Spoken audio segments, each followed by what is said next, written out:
Yo, what's up? Hi, everybody. My name is Javon, as most of you know, but for those that are like in the back having their own conversations, nice to meet y'all finally. I'm gonna be here to talk to you about my graphic novel that I did for the assignment that we were all doing. And before you like look at me being like, bro, why are you up there on the screen instead of like, on your paper reading your stuff?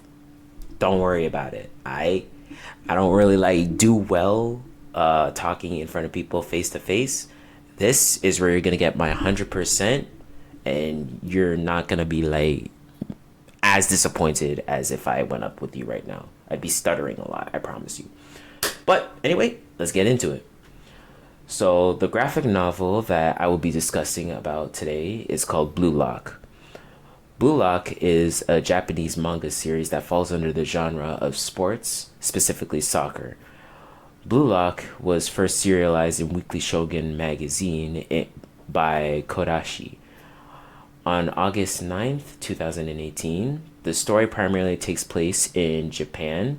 The year wasn't really specified, but the way how they conduct it, it seems a little futuristic. But again, like it doesn't specify the time. I'm just giving you an idea. It's very farther in the future.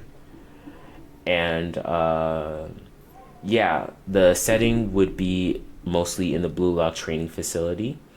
Blue Lock is a special institution created to cultivate the next generation of elite soccer players. It's highly competitive and intense environment where talented young players are gathered to undergo rigorous training and development. And the reason why this was made, I'm going to like go further into this, but I want to try and give you the basis, is that it was created because most of Japanese players in the story was not able to get a World Cup. And they wanted to try and change that by molding the new young talented players into some unstoppable monsters, you feel? So I'm just giving you like the base bread of it, but like I'm gonna go further into it through my script. This story is told through the protagonist Isagi's perspective of his experiences in the experimental training facility created by one of the biggest side characters of the novel, Chimpachi Ego, in hopes of creating the world's best striker. Now, Chimpachi he's really, really, really blunt. As in, he will say whatever needs to be said in order to show his ideals and what he's trying to achieve. We all know now that his main goal is to create the world's best striker, but the way how he does it is really, really extreme. I'm gonna get into that too. I just want to like, I'm not reading everything from the script, I'm going off script, but I'm killing time right now. The theme of this novel is perseverance and self growth. The way how it shows that is when Isagi finds resolve to be a better soccer player during one of the training exercises called soccer tag. Soccer tag was the very first training exercise that they did, where the lowest ranked player there gets the ball. And then the way how you can tag the other player is to try and hit one of the players with the ball.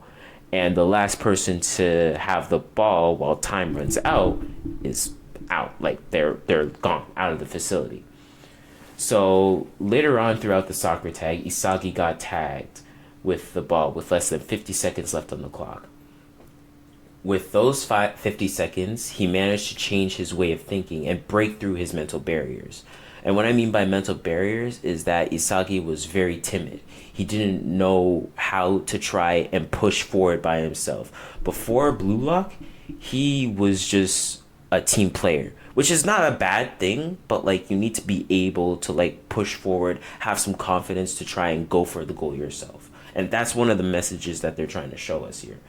But for example, in the book, to show like how he broke through a mental barrier. For example, in the book, Isagi had the opportunity to hit an injured player with the ball, guaranteeing him the win. But he hesitated and changed his directions while saying to himself, I'm here to become the world's best. If I don't beat someone stronger than me, nothing will change. And that was a turning point for me. Like at that moment right there, I was like hooked onto this. This was really good. I really would recommend. But in that moment, Isagi evolved as a person and strengthened his resolve to become the best. And the best way to explain that is to give you perspective on what would or will happen if Isagi loses any of the training exercises created by Ego. So what would happen is he would effectively be kicked out of Blue Lock. And if he gets kicked out of Blue Lock, then he also loses any opportunity of representing Japan in any international games or tournaments, sorry. So yeah, that's pretty bad for him. And I'm gonna tell you why it's bad, because like I'm gonna tell you why Jipachi did that in the first place. Jipachi Ego.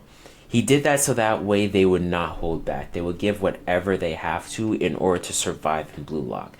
And you're thinking to yourself, well, like, what's the big deal? Like, they're not dying or anything. They're just going to be losing the chance to play tournaments. And I'm like, no, they're basically losing their lives, because soccer is what they live for. If you lose that, then there's no point. It's over for them. But anyway, I'm going to continue with my script. This rule was created by Ego. This was created by Ego. Sorry. This rule was created by Ego. Was made to... Oh my god.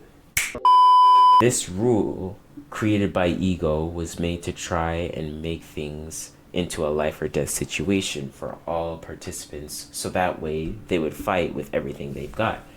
In the world of Blue Lock, Isagi stands out for his determination and talent. From his hometown to training grounds, he's immersed in the soccer world. Surrounded by tough competition and passion driven drives him forward.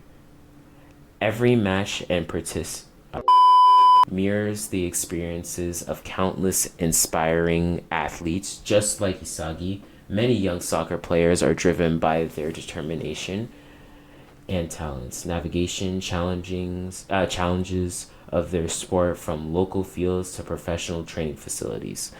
Surrounded by tough competition, their passion fuels their progress, pushing them to excel in every match and practice session. Through their journeys, they learn firsthand the significance of ambition and resilience, and to pursue greatness on the soccer field.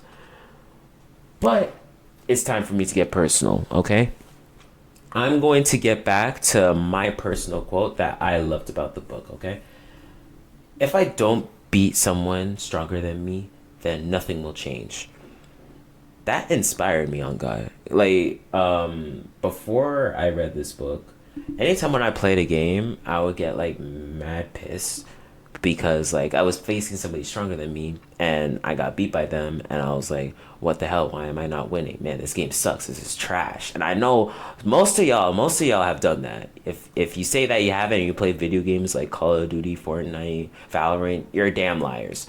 But when I heard this quote, I was like, yo, he's kind of right. Like, what's the point of winning all the time? I can't win against somebody weaker than me. I gotta lose against somebody stronger than me so I can grow as a person. That's the message that they were trying to send us.